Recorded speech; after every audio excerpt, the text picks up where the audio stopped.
President Donald Trump তার শারীরিক ও মানসিক সক্ষমতা নিয়ে চলমান বিতর্কের মধ্যে নিজের সুস্বাস্থ্যের দাবি পুনর্ব্যক্ত করেছেন। শনিবার ট্রুথ সোশ্যালে দেয়া এক পোস্টে ট্রাম্প জানান, Walter read national military medical সেন্টারে তার নিয়মিত শারীরিক পরীক্ষা সম্পন্ন হয়েছে। এছাড়া অতীতে একাধিকবার কগনিটিভ টেস্টে পুরোপুরি উত্তীর্ণ হয়েছেন বলেও দাবি করেন তিনি। তবে হোয়াইট হাউসের সাবেক প্রেস সেক্রেটারি স্টেফানি গ্রিশামের দাবি, গত কয়েক মাসে প্রেসিডেন্টের শারীরিক ও মানসিক স্বাস্থ্যের দৃশ্যমান অবনতি ঘটেছে। উদাহরণ হিসেবে সম্প্রতি নেটো সামিটে ট্রাম্পের কিছু ভুল মন্তব্যের কথা উল্লেখ করেন তিনি।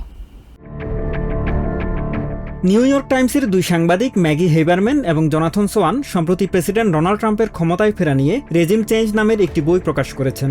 বইটিতে প্রেসিডেন্টের বয়স, শারীরিক সক্ষমতা ও মানসিক স্বাস্থ্য নিয়ে হোয়াইট হাউসের কয়েকজন সহযোগীর উদ্বেগের বর্ণনা দেওয়া হয়েছে। লেখকরা জানান, ট্রাম্প নিজের দায়িত্ব পালনের পরিবর্তে হোয়াইট হাউসের অভ্যন্তরীণ সাজসজ্জায় অস্বাভাবিক সময় ও মানসিক শক্তি ব্যয় করছেন।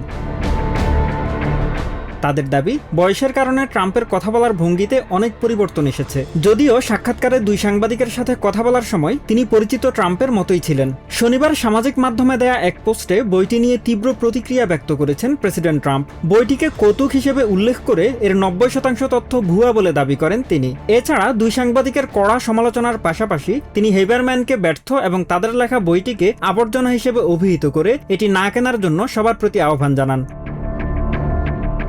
নিজের স্বাস্থ্য নিয়ে প্রেসিডেন্ট ট্রাম্প জানান, তিনি Walter read national military medical সেন্টারে নিয়মিত শারীরিক পরীক্ষা সম্পন্ন করেছেন। প্রতি 6 মাস পর পর এই শারীরিক পরীক্ষা করেন বলেও জানান তিনি। এছাড়া একটি কগনিটিভ টেস্ট করার জন্য অনুরোধ করেছেন বলেও উল্লেখ করেন ট্রাম্প। তার দাবি, একমাত্র প্রেসিডেন্ট হিসেবে এরই মধ্যে 3 বার এই টেস্ট সম্পন্ন করে সবগুলোতেই তিনি সফলভাবে উত্তীর্ণ হয়েছেন।